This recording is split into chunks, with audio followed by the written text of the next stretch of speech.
big stunner, 100. You stupid, just shut up. Keep breezy, I'm gonna. I'm big boy, dun dun. Here we go. Yes, Episode sir. 10. We're starting to figure this out technically. We'll get better, but 10 episodes in, that's kind of a good pilot effort, right? Yeah, I think so. So when people, if they start listening on like episode 30, maybe we'll start having some content that might benefit them. Not that we haven't so far. I'm just kidding. Yeah, no, we'll figure it out. I'm looking forward to bringing in some more interviews. Yeah. I'm working on one right now. What I would call local hero musician, in a local scene that I was lucky to be a part of in the mid 90s, and just where he's at, what he's doing. I'm interested in that one. I know we got rock stars that are now middle-aged parents doing sports, and some other professionals and things like that. We're going to get some interviews. I'm looking forward to that. But yeah, I don't think we hit a stride. We know what this thing is until we're at least 50 episodes in. There you go. So those that are riding along with us early, we're glad you're here. That's right. The OGs. Shout out to the OGs. Yeah. We should probably say, if you're just listening because we send a link in social, you'd hit the subscribe in whatever podcast app you're using. I know it's in Spotify because that's where we send it, and then it sends over to Apple Podcasts. So I know it's in those two. And I can see we've had, we're over hundreds of listens. Wow. But it'd be nice to get, if people hit the subscribe, I think that helps, exposure. And obviously I think you can rate, like you can star rate. I know you can do on Apple Podcast. Do that. I don't know. It helps. We're trying to figure it out. We don't know where this thing's going to go. We're having fun. We have a passion. So, hey, I mean, I'll say it's been good for me. Yeah. Just having the conversations. It helped me just be a little more aware or just intentional to, the culture's still happening. Yeah, Things are still, content's still being created. That's good outside of the reels. I needed this. So yeah, if you're just hearing this for the first time, we started Suburban Kings because John and I are both very passionate about culture. So specifically music, movies, food, art, books, like we care about that stuff.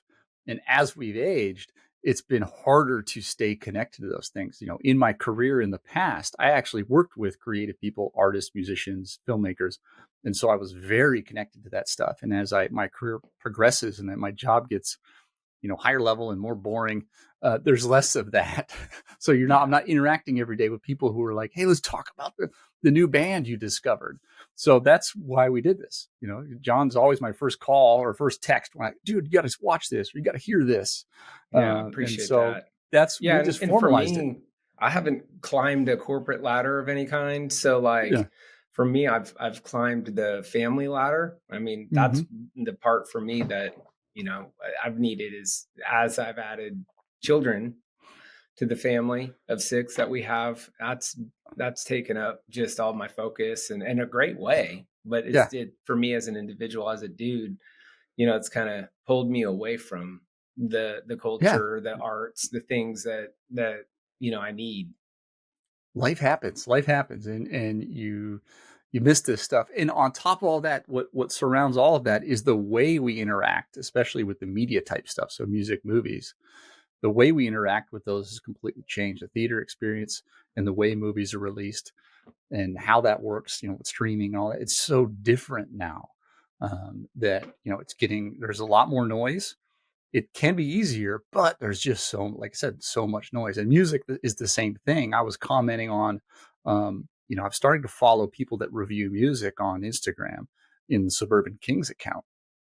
And there was a big thread about the Spotify algorithm. And I talked about that a few weeks ago, like in Discovery, let the algorithm can help. But do we trust the algorithm?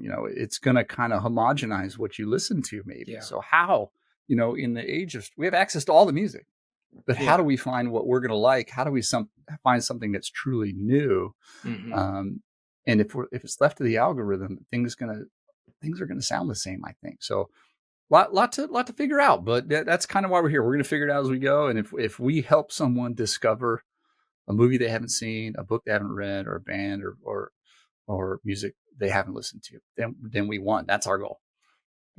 Yeah. And for me in this, it may not be the things we recommend. Like for me, I crack up because I am so far from expert in the things that we talk about. So it's more about the process of, getting out there, talking about the things we grew up on. I grew up on things I like, but the process now of re-engaging in what's out there and the journey of discovery is where the best parts of this are for me. So for the listener, man, if you disagree, first of all, let us know. That might make some good conversation. Yeah.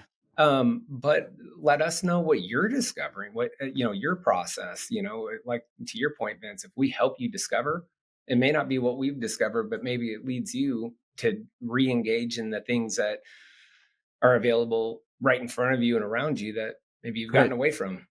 Right. No, I've experienced old school discovery of late. I went to the Prof show and I discovered Norman Sand, who's now one of my, frequent listens in hip hop. He was opening.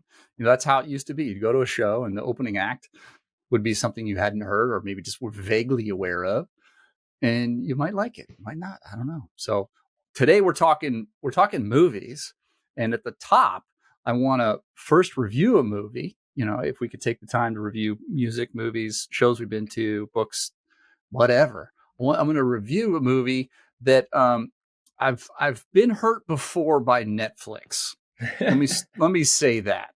So, maybe it's because it's easier to get a movie live on Netflix, get it distributed on Netflix. But whenever I see the red N on the thumbnail on a movie on Netflix, I'm a little weary because I don't know if you remember, and maybe it wasn't the biggest one, but the one where it was like the zeitgeist, where Netflix did a really good job of marketing and everybody was talking about it. And a lot of people watched it the premiere weekend. It was kind of the first time we said, and this is maybe it's an American phenomenon. We said as a culture, this is the movie we're watching this weekend, and we're all going to talk about it Monday at work.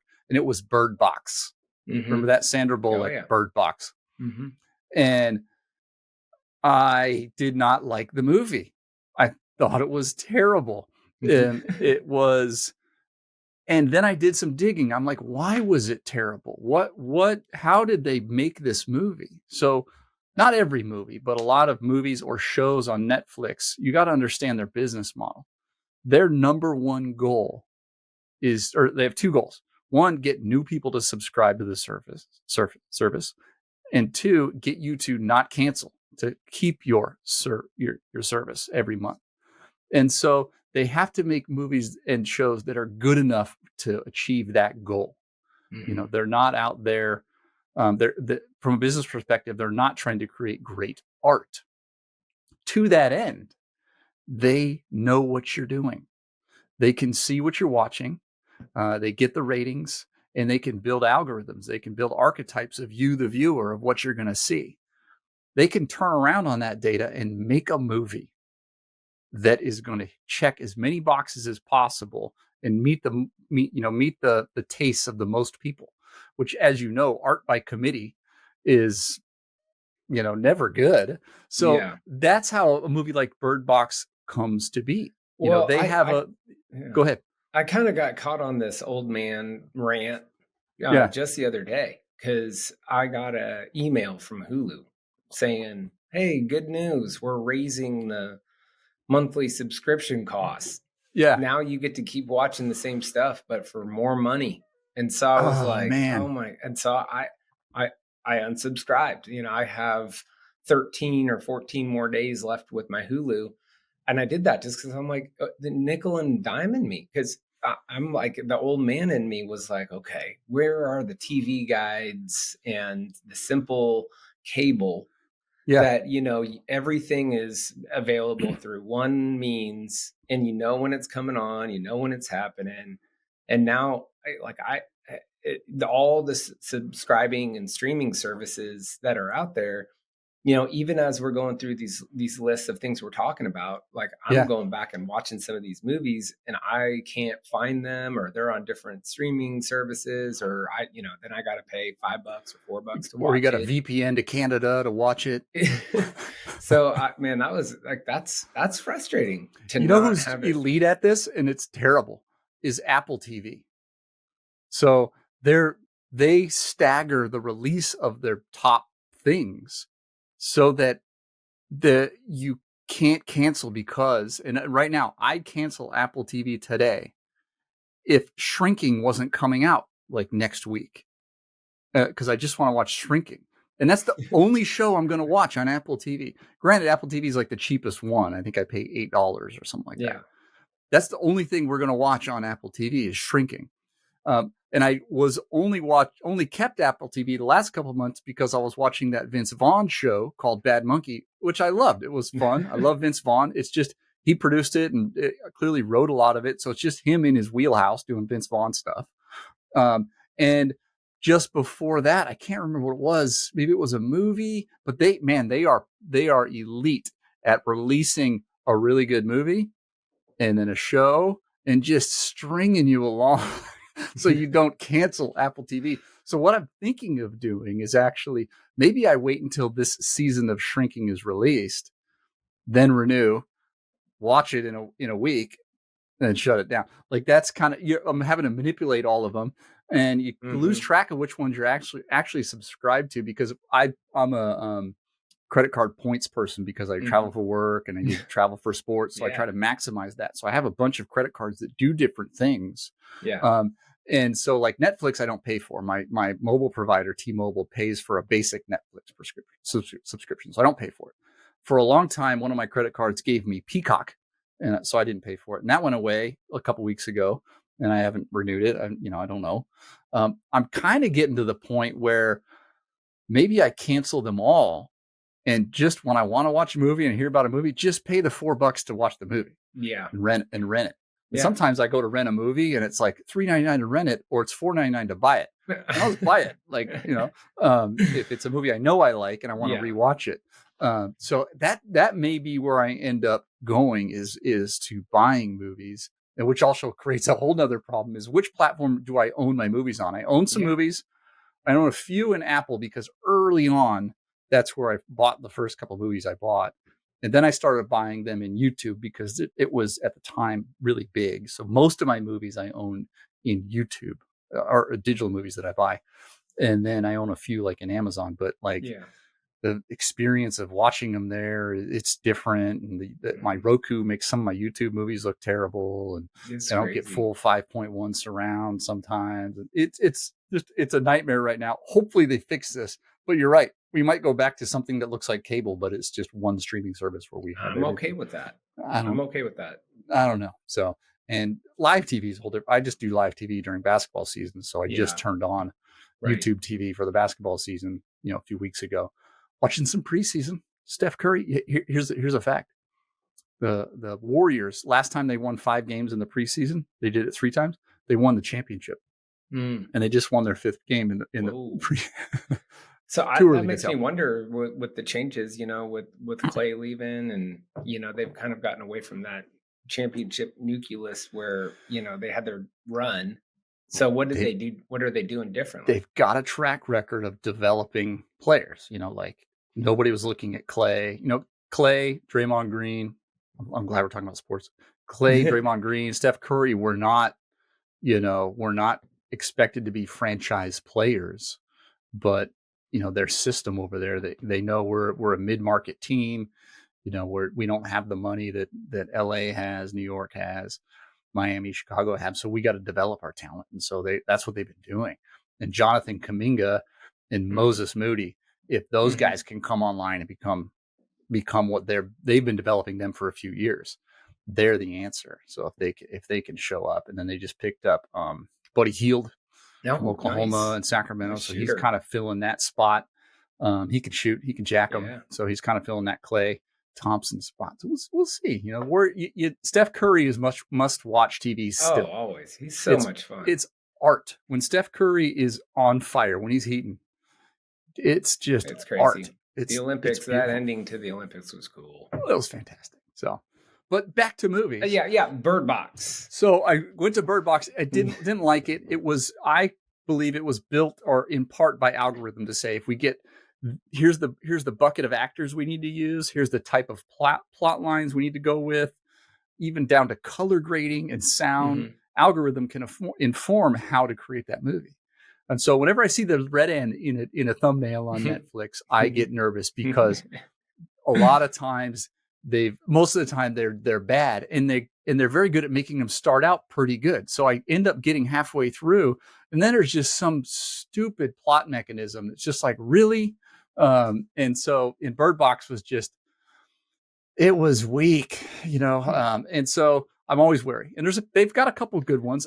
Spencer Confidential. There is value in the Bird Box because it has provided a endless well of meme. Yeah, her with the blindfold on it's just still going strong. So they tried. They did a good job of marketing that movie. They forgot to make a good movie. So yeah, I think Spencer Confidential is a good easy watch over on Netflix they made. So they're kind of going old school. Well, they'll sign a deal with an actor and he's got to make 3 or 4 movies. So Mark Wahlberg put out a few, and they're just fun, easy. They're easy movies, and they're not bad. Like Bird Box was bad. So I saw in one that just came out. It's a documentary. It's called Will and Harper. So is it like a mockumentary? No, this is an old school, real documentary, journalistic kind of style, where you're following Will and Harper on a road trip. So the premise here with Will and Harper is Will Ferrell and this woman, Harper Steele, were at SNL together in the mid 90s during, they both came, I think they, and you follow this, you get the story in the movie. They both come to SNL, Saturday Night Live, at the same time, where Will's an actor. It's like his rookie year there. And Harper Steele is a writer so not someone you'd see. And they connected right away. And Will, if you're a fan of comedy and you followed SNL and you followed things, Will Ferrell is kind of a keystone in comedy because he changed things. There's these markers in comedy. There's kind of starts with like National Lampoons. Comedy went from physical comedy to dialogue comedy. And then you had kind of the Mike Myers, Dana Carvey, where they kind of took that up a level and brought in like this non sequitur component to comedy. Then Will Ferrell came in and just brought in like a wittiness and this whole different level that I think was kind of previewed by Norm Macdonald. And most people weren't ready for Norm Macdonald. Will Ferrell polished what Norm Macdonald was doing and made a new kind of comedy. And Harper Steele was the writer that understood what Will was doing before anybody else. Because I think a lot of people were like, he's got some funny stuff, but I don't quite get it. But as it started to mature, Will Ferrell changed the game, became one of the best comedic actors of his era, if not the best. And so that's where they met.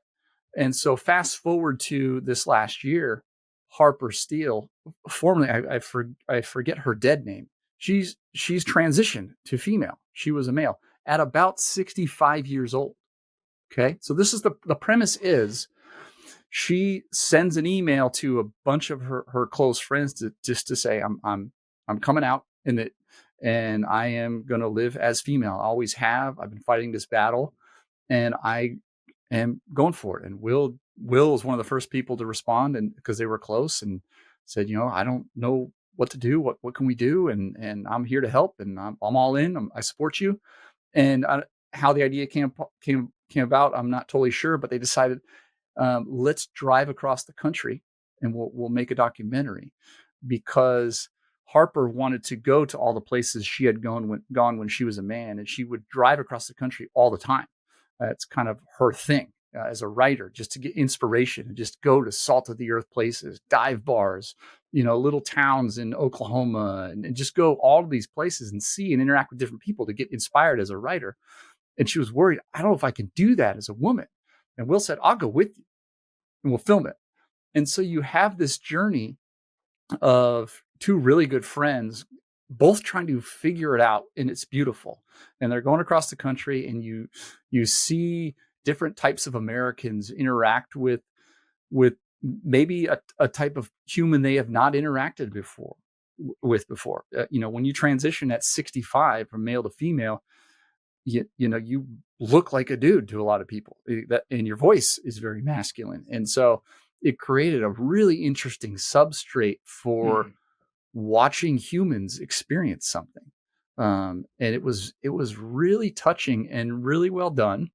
And it really kind of helped, I think, for anybody struggling with understanding human sexuality apart from standard, male, female, cisgendered sexuality. It wasn't forceful. It was really well done, because it's really a human thing, that it's not about just simple sexuality. It's not this black and white thing. It helps you understand that everything in the universe is a spectrum, right? We exist in a narrow part of the universe. Everything is a spectrum. That our taste in music, our, the way we look, from people's heights to the way people's minds work, are all spectrums. The way we are attracted. That's why some people don't understand that gender is a construct. Your physical sex of what you are, what your genitals are, sure, that can be black and white for most people. There is people that are born androgynous with their sex organs, but what your sexuality is this spectrum. And evolution has required that most humans are cisgendered because we need to procreate and all that sort of stuff. But it was really touching and really impactful. And they put themselves into situations. There's a couple that are just really tough, where they're in a context, one in Texas, at a very, Texas like steakhouse kind of thing. And you can see the regret in Will's face, that because I'm bringing all this attention, everybody in this space is looking at us and looking at you, Harper. And it's tough. And so you see the social media backlash that they took after some of that, where you could watch people posting them on, Twitter and Facebook and that sort of stuff. And pretty powerful. But you also see people who their minds are changed, where you see it all the time in politics. And we'll actually talk about it today when we talk about one of our movies, where people may think one thing about one of these types of issues until they know somebody in that space. And I think that was kind of my takeaway. Meet someone. If you can meet someone who's in that trans space and understand what's going on, just like I know lots of people who maybe been totally like, being gay is a choice and I'm anti-gay marriage, until one of their family members came out as gay. And then they really understood. And so really, really neat, not heavy-handed. I think it's something that even, teenagers should take a look at. It was just really good. So Harper Steele and Will Ferrell in Will and Harper, really neat documentary, very touching. I went into it kind of trepidatious, but it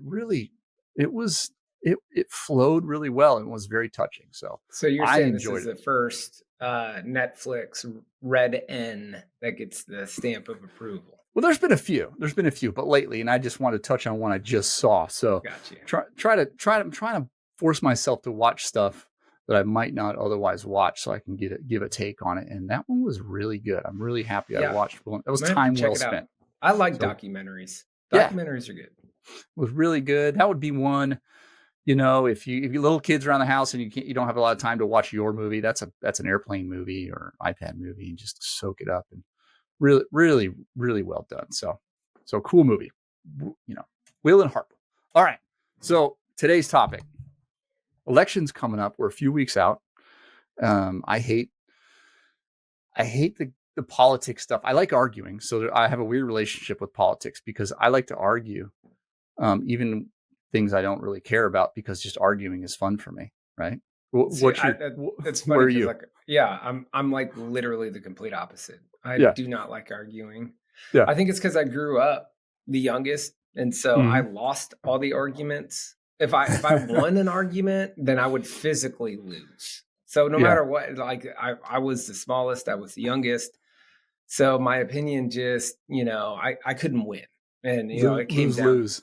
Yeah. So like for me, it just became, my survival just became, okay, if I can just go along and get along, then things will be all right. And so, man, like, yeah, I'm not good with the politics. I'm not deep in them. For me, like, my trust is so broken that I feel like it's just lose, lose, lose. But I know that there's a pressure, that I have a responsibility, so it's like, it's a lot for me. It's Yeah. overwhelming. Yeah. And then because of just, the way it is, when you pick your side, or you are, your side, or you tell people who you're voting for, then it puts you in a position where you're going to be faced with conflict and arguing. So Yeah. like, I think avoidance is kind of my tactic, particularly with family and friends. Yeah. I would say it's kind of personal for me. Yeah. Like, I don't get out there and, once or twice, I think I put like a I voted sticker picture on my Instagram, just so people knew, like, okay, I'm doing my part. But yeah, it's tough for me. Like, I think I'm a dude who just, struggles with politics, because I put my focus on so many other things that I feel like it requires attention, focus, effort to dive in and understand the issues and where people stand on those. And Yeah. then they say one thing, and then reality, with wherever you are, where it, like in geography, wherever you are and what state you live in, those things there's so many variables that, it feels like a losing game on my end for Oh me. yeah. Some of the ballot measures, I'm reading through the voter guides here, because I have state, city, and county plus federal. And city, county, state, you have these ballot measures you have to interpret and understand, and they're worded, a lot of times they're worded very tricky. I remember in Texas, there was two. It was like, I think it was measure 1 and measure 2. It was that simple, where they were both kind of worded the opposite of what they were. And a lot of times there's a measure put up, and then there's an opponent measure put up as well, that's really just put up to obfuscate and confuse you about the other one. And so, yeah, it's because sometimes it feels like a full-time job. Not to get too deep into it, but I've always enjoyed some of those websites. I haven't looked to see if there's some new ones this year, with like, used to be I side with, and you'd take a long questionnaire, Mm-hmm. and it would kind of help guide you, at least Yeah. at the federal level, hey, here's who you align with at a presidential level. I think that's nice. I wish it was more blind. I wish it was more, because I try to be more logical. Like, here's the things that matter. Here's the priorities right now, those sorts of things. But yeah, politics, I love to argue, but I love political movies. And some of the adjacent movies, a lot of like lawyer and investigatory journalism movies, are very political. I fall on politically adjacent, like the military type side. Yeah, and the military ones are very like political. Those. So that's today. Let's talk political movies. I got 5. John's got 5. A couple honorable mentions in there, but John, I want to start with you. Hit me with a political movie you're digging. Well, yeah, when you were telling me, hey, let's talk about this, I was like racking my brain, trying to go back in my little mind, looking back on, okay, what political movies are the first ones to jump at me?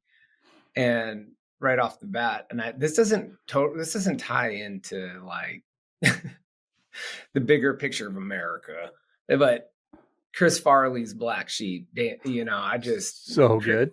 Yeah, David Spade, Chris Farley, and just, that shows my level of political, how intellectual I am. It was peak. I go to Chris Farley. It was a great movie. And what's funny is it's nearly a clone of the other one with David Spade and Chris Farley, Tommy Boy. It's the same movie. And they're like, that movie's so good, let's just make it again and just change the premise. Yep. And literally it's them on a road trip getting in trouble. Yeah.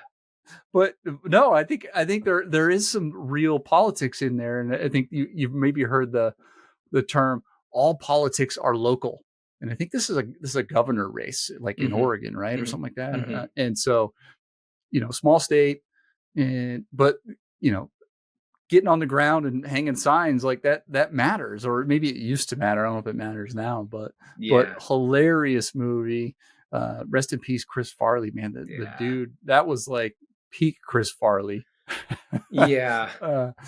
You know, Man, yeah, I and you still get remember the day he passed away. My buddy was working at a TCBY, the Mhm. yogurt shop, and I could go in there, and there was such a lack of, you know, manager, owner, that they had this 16-year-old kid serving the frozen yogurt, my buddy. And I went in there to go visit him, and he wasn't in there. And within minutes, I find out he lost. Well, so when I go to TCBY, he'd hook me up. He would give me whatever I wanted for free. And Oh so yeah. I'd go visit him, say hi, get my free yogurt. The same day I find out he lost his job at TCBY, I find out that Chris Farley died. I'm Oh, so like, you have like man, a I just personal connection to it. Yeah. now I don't even have frozen yogurt to like, you know, like ice my sorrows of Chris Farley. That was a tough day, man. Yeah. No. Tough one. But yeah, Black Sheep, Chris Farley. I love that movie. I have a honorable mention that's in the same vein. For me, the first one that came to mind because I'd seen it recently, and I love Adam McKay's stuff, is Vice, which is, you know, a dynamic movie in what it does. So the premise, it's based on a true story, but Adam McKay, who's the director, you know, he's done like the Big Short was his other real famous one, and he does a lot of work with Will Ferrell. They produce stuff together, so he's got a lot of a lot of comedy chops, but a lot of experience making some really really good movies. But in Vice, you know, and he kind of always has an angle. Like he's always, at least in Vice and in The Big Short, he's actually trying to teach you something too, right? So it's almost a good history lesson. I don't know how true it is. I'm not going to go do the research to see how true it is, but it seems plausible. And it's the story of Dick Cheney, who has a remarkable journey in how long he was directly connected to the White House, right? So he was on Ronald Reagan's staff, and then George Bush's staff, and then he was George Bush II's vice president. And in that gap between being on George Bush's staff, I think he was chief of staff at some point, or very, very high up there, not just a rank and file staffer. Same with Reagan, like really controlling things. So he had a controlling role in the White House. And then he went from there to be the CEO of Halliburton, and then from CEO of Halliburton back to the vice presidency. So Dick Cheney has shaped your life, whether you realize it or not. And so it's this story of his kind of cutthroat journey through all of this, and it's fantastic. So Christian Bale is in a fat suit as Dick Cheney and does a great job. Amy Adams is his wife.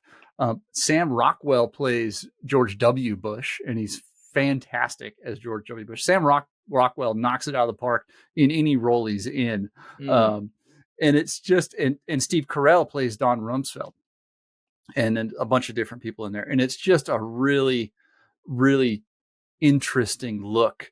And Adam McKay, the way he makes history interesting, you know, and obviously there's some humor in there and just some ridiculousness. And I'm not sure how true it is, but the fact remains that, you know, Dick Cheney is and will always be this dark, sinister kind of figure in American history that we might not know the truth about what he's done for years to come, because of some of the things he was involved with and some of the things he put in place, especially post 9/11. You know, so yeah, and it's a great movie. It's got good comedy. It's eye-opening at the same time. It's really dynamic. It's got a lot going on. So Vice, Christian Bale as Dick Cheney, great political movie. I love it. I hadn't heard of that. And that's on Netflix right now, I believe. It's on one of the streamers right now. So that's an easy watch. Sounds like it's got a great cast. It does. Sounds like. Does it feel like it's pretty accurate? Well, like I said, I don't know. Yeah. It's poised as accurate, and sometimes, you know, it's poised as reasonably accurate. You know, they're obviously making a lot of creative, decisions based on what they think, but it's not. I can't imagine it's super inaccurate, but at a high level, you know, I would imagine it's fairly accurate. I mean, in terms of, yes, it's accurate that Dick Cheney had a dark and heavy influence on America. We know that, like, that's real. Our the Gulf War post 9/11, that George, that's a Dick Cheney initiative. So, whatever the truth is, it's a great movie. It's fun watch. Nice. I highly recommend Vice. So it's not all serious. You said it has some comedy to it. Well, it's kind of like, did you see The Big Short? Mm-mm. Christian Bale again, Adam McKay. So they kind of did the same thing, where in that one they did essentially the history of the housing crisis, 2008, the collapse of the markets and all that sort of stuff, based on true story, but they make it consumable. So if you're not interested, that's why, if you're not interested in politics, or in that case, you're not interested in finance and all the economics, they actually break away and do this fourth wall stuff where they have someone explain, what short selling is, and it's done in a funny way. I think that one they have like Margot Robbie in a bathtub drinking champagne is now going to explain to you what short selling is, and it's ridiculous. So nice. Vice is in the similar vein. So you have a director with comedic chops giving you something that's kind of serious but really entertaining. So highly recommend Vice. Okay, nice. What you got? All right, so kind of staying in a similar vein, time frame, maybe a little sooner, right around that time, but got to give a nod to Robin Williams, but his film Man of the Year. I think one of the things that I like about, and there's a little bit of a theme in the movies that I listed, is it's just kind of like these everyday guys, that get pulled into the politics. Well, although, he was in that one, like kind of like a Jon Stewart type, where he was. Yeah. He was like a comedic, commentator on politics in a TV show. Yeah. Mm-hmm. And then, but what it was is he had his finger on the pulse of the people, really just knowing. He was just a dude also, and he would just call things out. And eventually, he throws it out there, or somebody tells him like, hey, you need to run. And he gets pulled in and he gets into a debate. And then next thing you know, he's president. And, I like that theme in politic movies, because it's like this idea of like in elementary school when you get asked like, okay, if you became president, what's the first thing you're doing? And it's like my answer was always like vending machines in every elementary classroom. But, he is just connected with the people, but he is calling out all the politics and all the people for their lies and, the ugliness of it. And he does it in his way. Robin Williams is just such a great actor, genius. For me, his comedy always landed with me. And growing up in the 90s, 80s, I was born in the 80s, but grew up in the 90s. His humor just was a big part of my upbringing. So that was when I thought of political movies, that was one of the first ones that came to my mind too. Yeah, no, a great premise. So he's like a Jon Stewart type figure. He's a comedy commentator on politics, and as a joke runs for president. And there's some kind of glitch in the matrix, and he wins and finds himself president. And director Barry Levinson has a background in that. He did Wag the Dog, which was another kind of politics movie. And he's you can see he's got an agenda. He's interested in politics and has done a bunch like that. I think his best movie as a director was Rain Man. So he's really well done. Funny movie. Of course, Robin Williams is just fantastic. So yeah, no, I like Man of the Year. I need to rewatch it. It's been a while. Yeah. All right. I got another one. This one's a sausage making movie. And we'll actually talk about this next week, because we're going to talk about the films of 2007. I think this is one of the ones that flew under the radar for a lot of people. When I think of when I want to recommend, for whatever reason, I find myself in a situation where I'm talking to someone who I want them to see a movie that's really good, that they most likely have never heard of and haven't seen, but it's a really, really, really good movie. It's Charlie Wilson's War from 2007. Where Tom Hanks, based on a true story, Tom Hanks plays Congressman Charles Wilson. Philip Seymour Hoffman plays a CIA guy.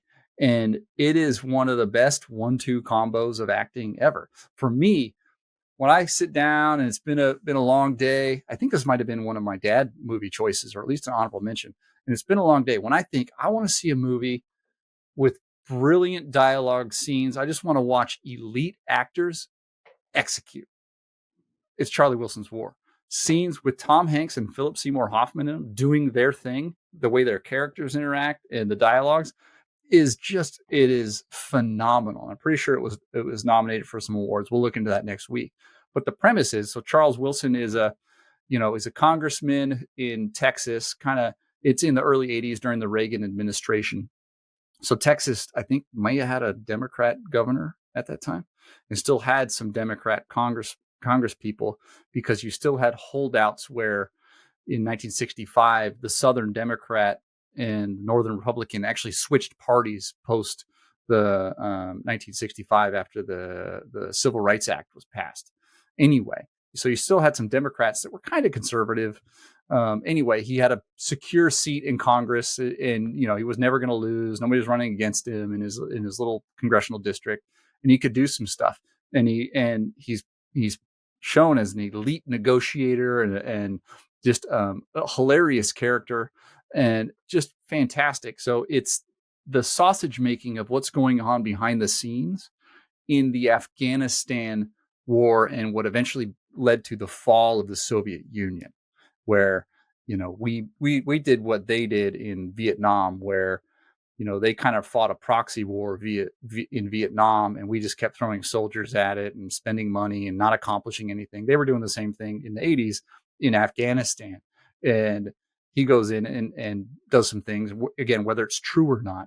It's just a brilliant movie, and it pokes fun at the inefficiencies in government and some of the ridiculous things. There's a funny line in there where, a character he's talking to says, "Why is Congress saying one thing and doing nothing?"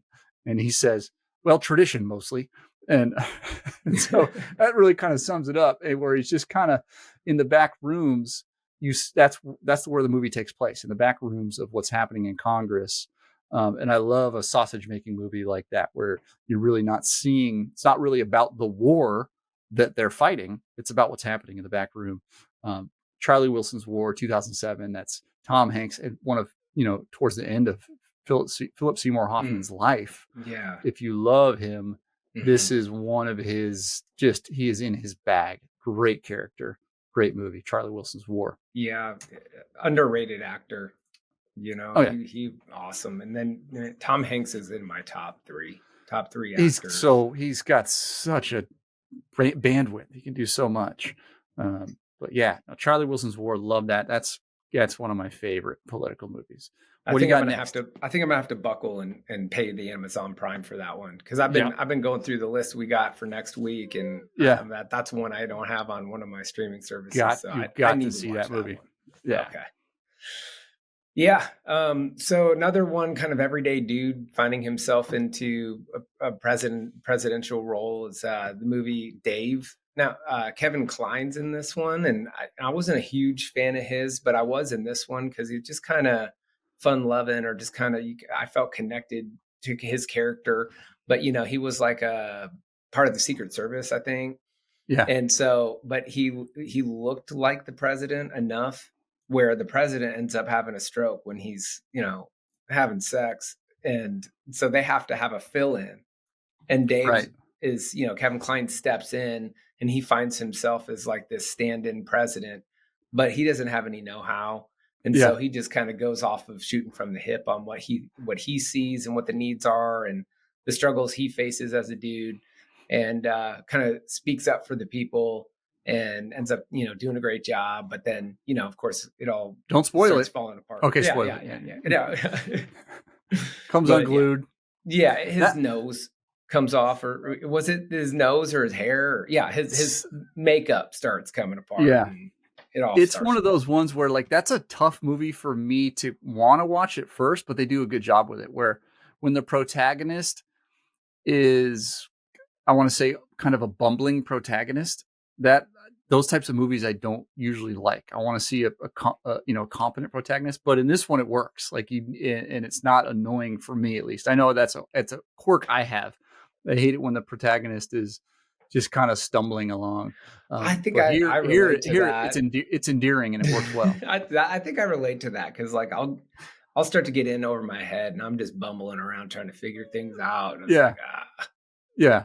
So Dave, no, I love that one. I have an honorable mention that's kind of got a similar premise that we'll get into. But yeah, that one was a good one. And Kevin Kline kind of low key, he had a solid career. He wasn't out there. Fish Called Wanda. Yep. He did. What was the other one? He just kind of just a journeyman actor doing some cool stuff. But he didn't have any just massive hits. He's not this Tom Hanks level guy. But yeah, Kevin Kline, solid. Love his stuff. So I got one. This one is in a journalism focused one. It's The Post. Again, we're getting Tom Hanks again and Meryl Streep. 2017's The Post.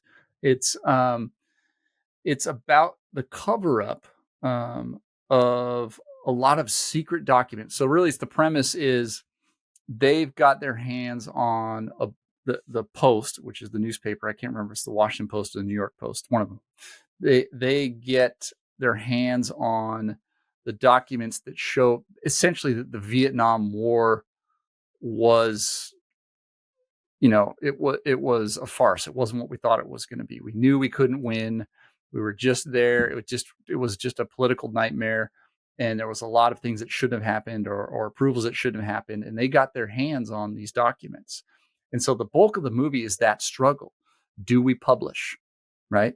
And the paper is in limbo where they're struggling with investors. So a lot of the movie is Meryl Streep, who's inherited from her husband or whatever. It's family owned at this point with shareholders, and they're trying to figure out what to do. And Tom Hanks is the editor in chief, so he makes the decision, and he's pure journalism. He wants to publish. We publish. We don't, it's not our job to have an opinion about what these things are. We have this. We owe it to the American people to publish this.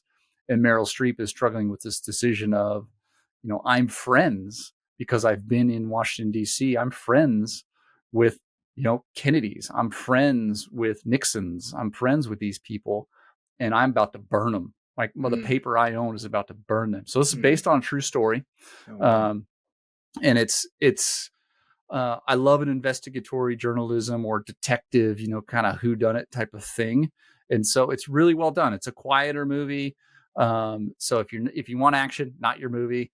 If you want comedy, it's not your movie. But if you like kind of the drama, negotiations, investigations, it's really, really well done. And of course, Tom Hanks, Meryl Streep, slay it, and one of Steven Spielberg's better movies that are not not a typical Steven Spielberg flick. So really dig it. The Post, similar to what's the one in Boston where it's the Boston Globe, and they're exposing the Catholic Church. Very similar. We're like, okay, we're doing that, but this is more about the scary release of it because we're about to expose the United States government, not just the Catholic Church. So really cool movie. Kind of flew under the radar a little bit, at least for me. Yeah, I've never heard of it. The Post, a really good one and relevant, at the time, because we were at the time we were coming out of, 2017. So you're well past the start of the Gulf War, or the most recent one, post 9/11, and how there was a lot of false premise there. And so it was relevant. A really, really cool movie, The Post. What do you got? Mine, it's been, probably 20 years ish since I've seen this movie, but it sticks out in my mind. Well, it's 19 years old. Yeah. I think I saw it around the year it came out. Yeah. But Head of State with Chris Rock. And, it explored that idea of having a black president, but he had his own humor that only Chris Rock could bring. It was kind of cheeseballed down. I mean, I think it's like 1.5 stars out of 5 on the IMDb, probably. It's getting 5.5 out of 10. Okay. Which I user ratings on IMDb rating, I usually add a couple bumps to that, because if you look at the top 250 of all time user ratings, there's no 10. There's no movie's ever gotten a 10 on IMDb after it's gotten a lot of views. So it's Yeah, it's a C minus. It's a C minus movie yeah. per And I IMDb. mean, I'd probably give it that, but it's on my Yeah, list just because like I have a lot of C minuses on my list because those were yeah, parts of my upbringing. And yeah. like and that's Chris Rock. So like, you know, if you're a fan of Chris Rock and a, you know, if you were in the mood for a C minus movie about politics, this is a good one. You get Bernie Mac's. Bernie Mac's in it too. He's Bernie good. Mac is in it, and I like Bernie Mac. Yeah. So you know, and it just goes all into that. Like back then, I think it for me it was a stretch because of how, you know, white man president had always been my whole life, and so you know, bringing that into a comedy, a political comedy. You know, I just remember bits and pieces from that movie. But him, like unlikely candidate, finds his way in because he again Yeah. the underdog story of the guy who's Well, it's connected almost to the like a trading places. Like the yes, yeah, rich white guys are like, totally. let's put him in here because we need him to Mhm. lose. He ends up winning, right? Yeah, Yeah, yeah. yeah. Yeah, that came to my mind when I was thinking of this list too. And I was like, okay, wait, is Trading Places, is that a politic movie? And I was like, no. I mean, more business, but This is the trading places of politics right here. yes, yeah. Head of state. Mm-hmm. Fantastic. No, Chris Rock, he was peaking. He directed that as well. You know, he had some good bits. I think we haven't seen the best of Chris Rock yet. I think he's going to find himself here in the second half of his career. I'm kind of curious to see what he comes out with because I dig him. Yeah. Awesome. Head of state. So I got one. It's actually two. It's Dune 1 and 2.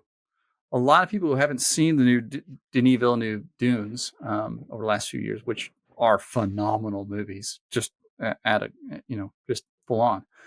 They are politics movies, you know, and I think a lot of people who maybe saw, especially the first one, because the first one spends a lot of time and energy on world building, and it's a whole new world you have to understand.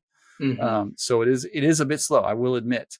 And a lot of people have said the same thing. You know, I really like the second one, but I didn't like the first one. My wife is kind of in that camp. I like them both because I don't I like them mind both. a slow burn politics movie.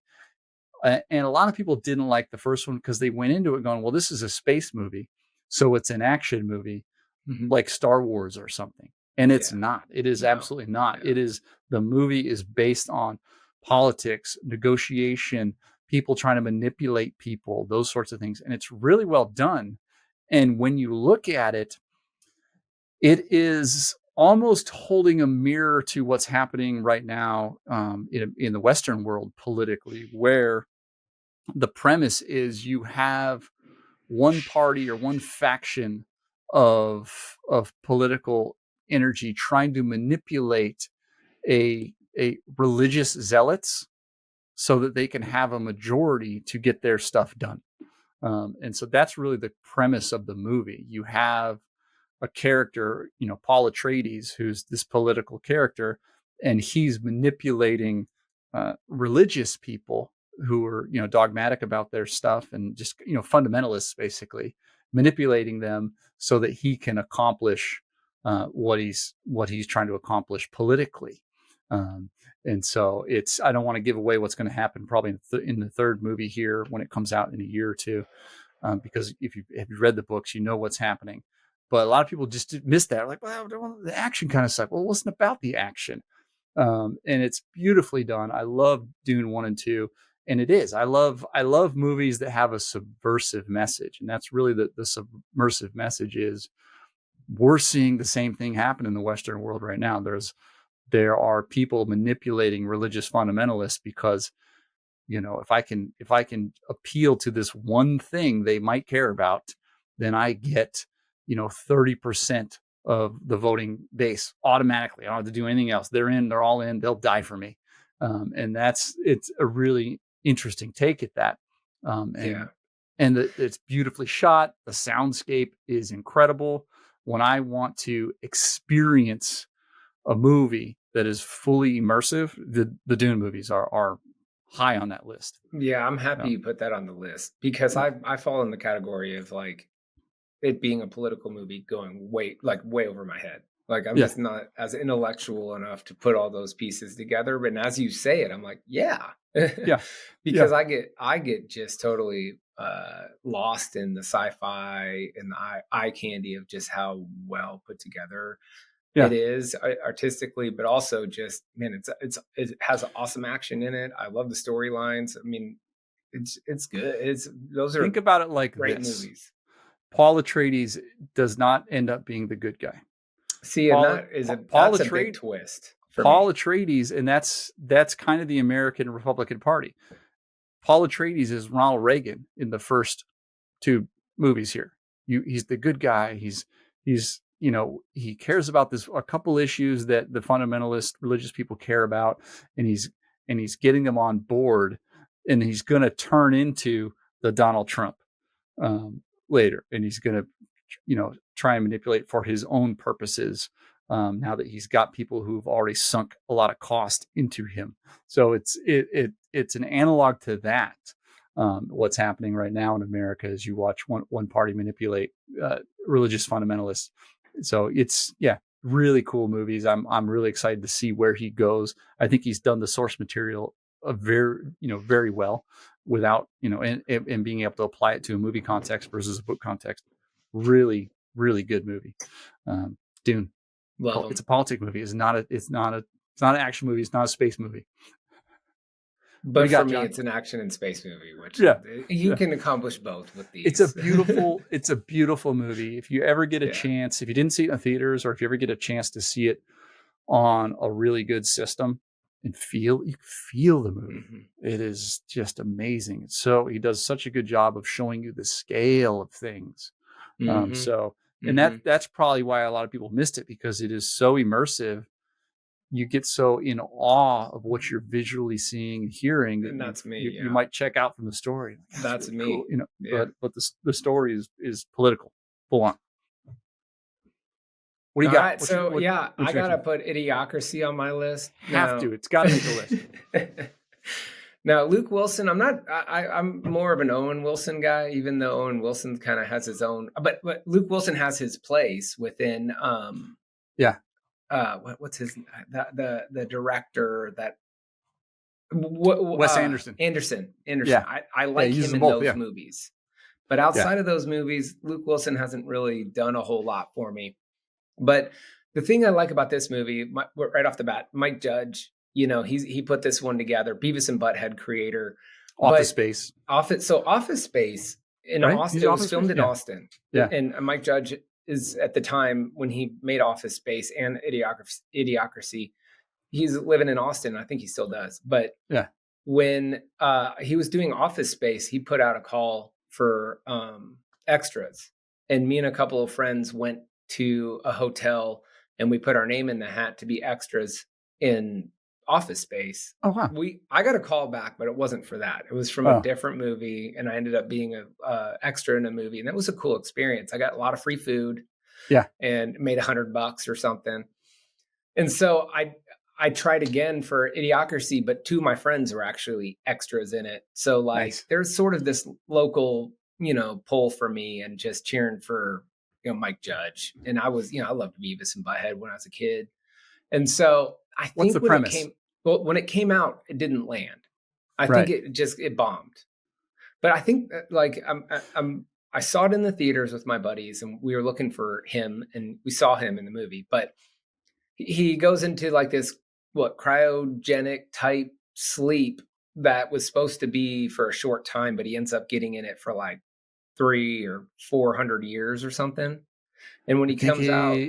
Wake up 1 year. Unfortunately, he was supposed to wake up a year, but some years later, maybe 20 years later, right? Yeah. So he goes into this cryogenic sleep, and then he gets locked in this thing. It's like a military thing, right? They're doing some kind of experiment. They forget, like a human preservation. They cancel the program, so he's stuck there. He's stuck in it. Yeah. And then he gets released in basically 500 years. It's 500 years. Yeah. So the movie poster had a picture of a reverse evolution, the typical primate pictures to a man standing up straight. It's the opposite. Yeah. Where things just you know, if the premise is like, if things keep going the way things are going, we are going to just be a dumbed down, Well, terrible it's society. based on some truth. It's But based on that's some the thing. truth. That's the thing is like it now, because it was ahead of its time. Yeah. It's sort of like The Simpsons, where like you see these pieces from The Simpsons, like they're future tellers. And it is similar to that, where it's like, man, like I think there's a little story in it too. And it could just be urban legend or something, but I heard it where I think Mike Judge came across, and this is before Crocs, like the shoe. The Crocs connection. It sounds like it's true. Yeah, but I think what I heard was like Crocs weren't doing so well, and like he came across like this bundle of Crocs that somebody just either trashed or got rid of, or they were left over. And so he just decided, wow, these are terrible shoes and they're ugly. So we're going to put everybody in them because our society is going to be so lazy and so dumb. They're going to love Crocs. Yeah. And now, like, I think I may have put Crocs on last night. True. I hope that's true. But yeah, no, the premise is, you know, what's really happened is people who are dumb keep having kids, and people who are smart, if to oversimplify, aren't having enough kids or end up stop having kids, which is there's some truth to that, because in the Western economy currently right now, having kids is a financial liability. So if you're trying to make money, trying to make your way and have a career, having a lot of kids, now you're not going to have no kids. Where dumb in the movie, you know, dumb rural people are just keep having kids. And actually the kind of the beginning of the movie walks through like this family tree of Cletus having kids and slept with that girl at 16 and blah, blah, and their kid. And they're just, and so the president at the time, President Camacho, is like this WWF. Oh man, Terry Crews, man. Yeah, I love Terry Crews. He's fantastic. And he's just, you know, he's got guns at his State of the Union speech. And it's funny because now you're overlaying Hulk Hogan, who was at the Republican National Convention. It's like another Simpsons, like fortune telling, like predicting the future.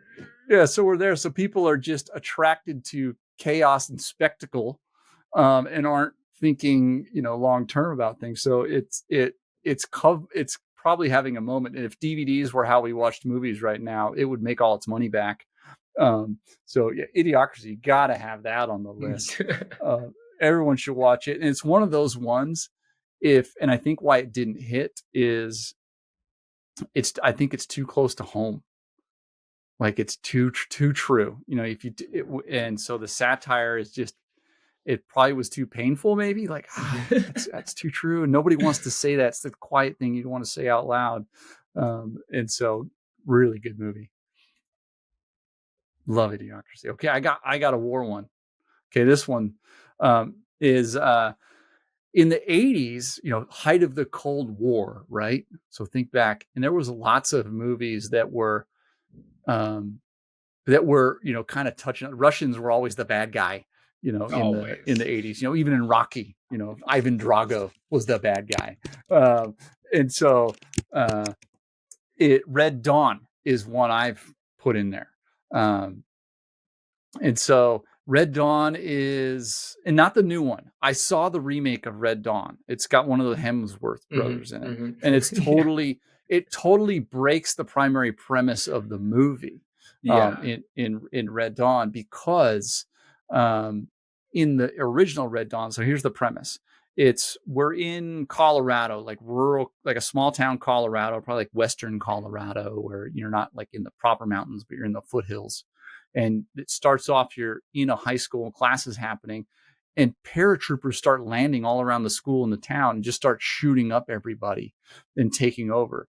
And long story short, Russia and Cuba have, you know, launching off of Cuba, have invaded America, but they decide to start in the middle and work their way out or whatever. So you have Patrick Swayze is the ex-football star who never left town.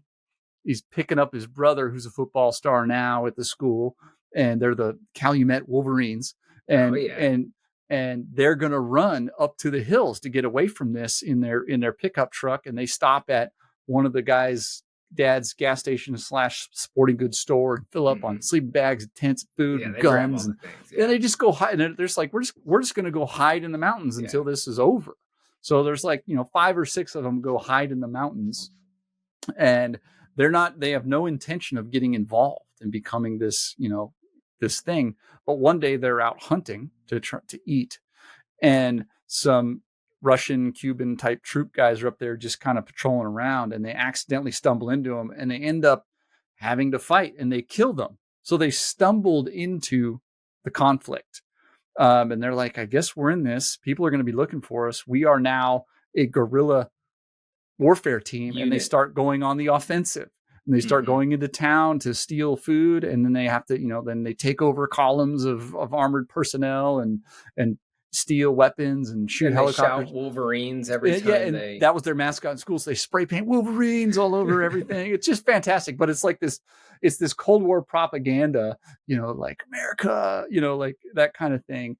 But the remake they did some, 10 or 15 years ago, whatever it was, the star kid who's out of high school went to the Marines, and he's like this elite operator.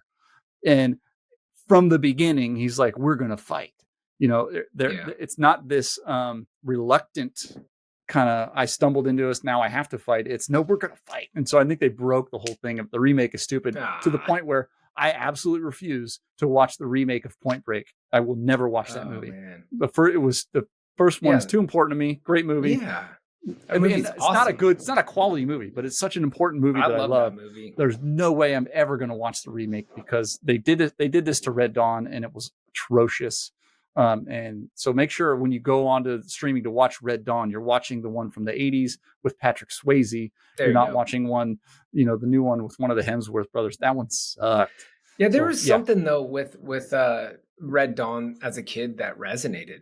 I mean, there were some times where as a kid, when there was conflict and I would see it on the news, I had some memories like being afraid of war or being like invaded. And I like, there's a couple of times when things were, really picking up in the Middle East where, man, I remember there was a plane that like was flying, just a regular commercial plane flying by. And I went and jumped behind some bushes because I'd just gotten done seeing like announcements talking about we're going to war. And so like, that movie was kind of a coming of age, like this idea of like kids having to fight and like hold it down. You romanticized that. Like that could happen as a kid. I might have to go hide in the woods and be a guerrilla fighter. The Russians ever invade, really, really cool movie. Just goofy, fun watch. It doesn't, I think it's aged fine. It's actually aged pretty well. Sure, the premise is goofy, but there's some good acting. There's some good scenes in there. Yeah. It's endearing. For 80s movies, if you had a moment with the movie, like whether it ages or not, there's enough nostalgia in it, and just the things that come with the 80s movies, the sound effects or the soundtrack, the visual effects, the acting, the quirky things carry an 80s movie regardless. So like that one, I think I'm with you. I need to watch that one. I mean, that's one I probably haven't seen for 30 years. So good one. Yeah, I think I own it because I think it was like $1.99 when I went to rent it one time. Great one. So honorable mentions, I got a couple. One, The Campaign. Will Ferrell and Zach Galifianakis. It's completely goofy. It's a local. Maybe it's a congressman, U.S. representative, or something. And Will Ferrell's the incumbent, and he's just kind of like plays this, just kind of douchebag, well-spoken, polished, kind of dude. And then Zach Galifianakis is just kind of this goofy, Zach Galifianakis character who's just, he's a little chubby and just, not polished, and just kind of like this sweet guy, who just wouldn't harm a fly and gets involved in the campaign. And it's just ridiculous. It's just goofy. I love it. And it kind of, again, it touches on some things that feel true in terms of how fake politicians are. And Will Ferrell plays this completely fake politician who's like, I'll kiss babies. I'll handle snakes at the snake handling church. I'll, play guitar. All this stuff.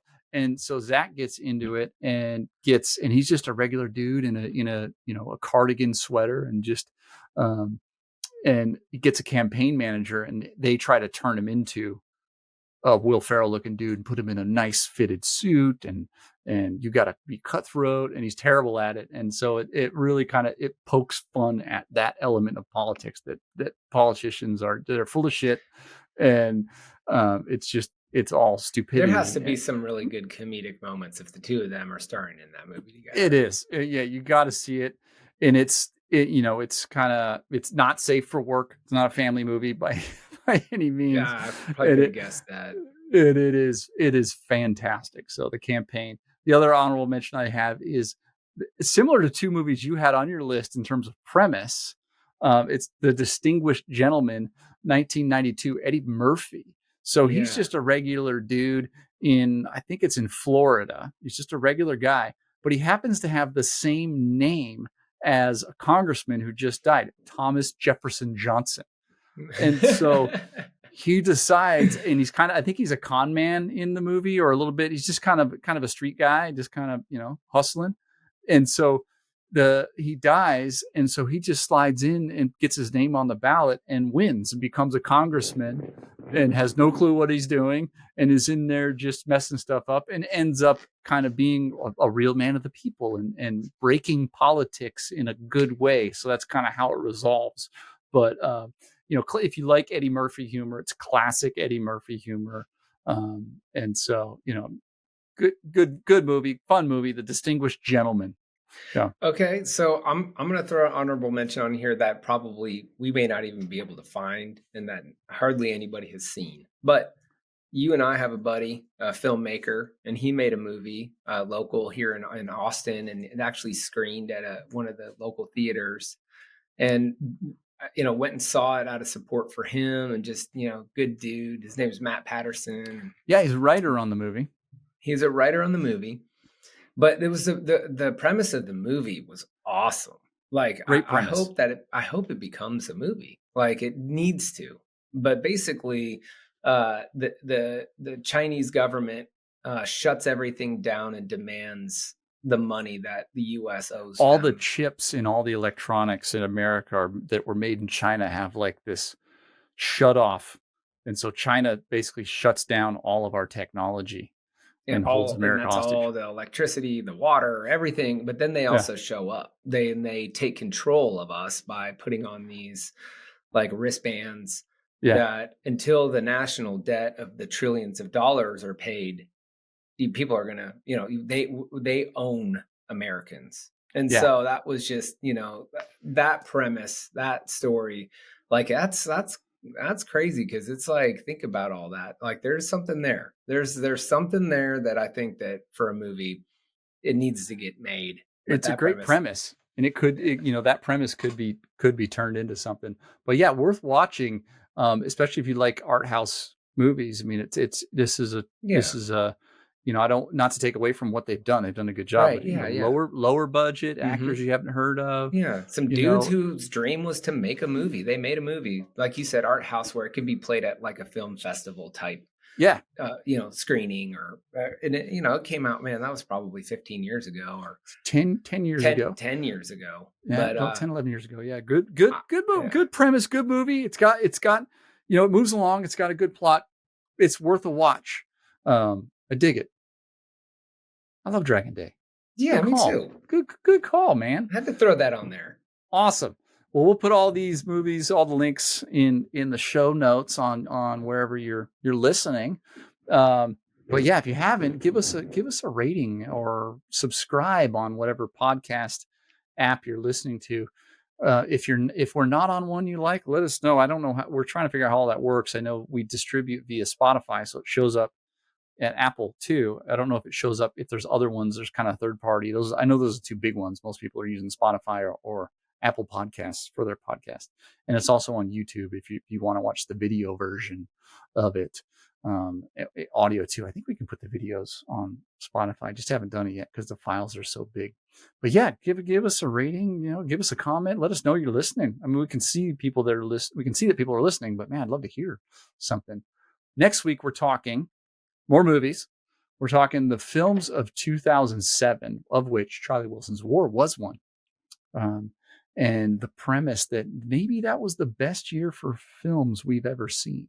Such an incredible slate. So John, it sounds like you got a couple more to watch. Yeah, I'm making my way through it. I have I'm one enjoying more. There's one there in that list that I haven't seen in long enough to really remember it. So I'm going to watch. Was it the Diving Bell and the Butterfly? I think is what that one is. I'm going to watch that again. But really, really good movies, and a conversation I've had a lot of times with people like looking for movies to watch. I'm like, go back to 2007, because Charlie Wilson's War, the reason you didn't hear of it, because it was hidden behind No Country for Old Men and There Will Be Blood and Atonement, which were getting all the noise that year, where you had these other movies that, honestly, Charlie Wilson's War is a best picture most other years. Comes out a year later, a year earlier. That's a best picture. Michael Clayton. We'll get into that next week. So I'm excited about that one. And then I want to talk politics music the week before the election. So should be fun. Last words, yeah, buddy. Yeah, go watch a political movie and be ready to vote. Awesome. See you next week. All right. Big stunner, 100. You stupid, just shut up. Keep breezy, I'm gonna. I'm big boy, dun dunna.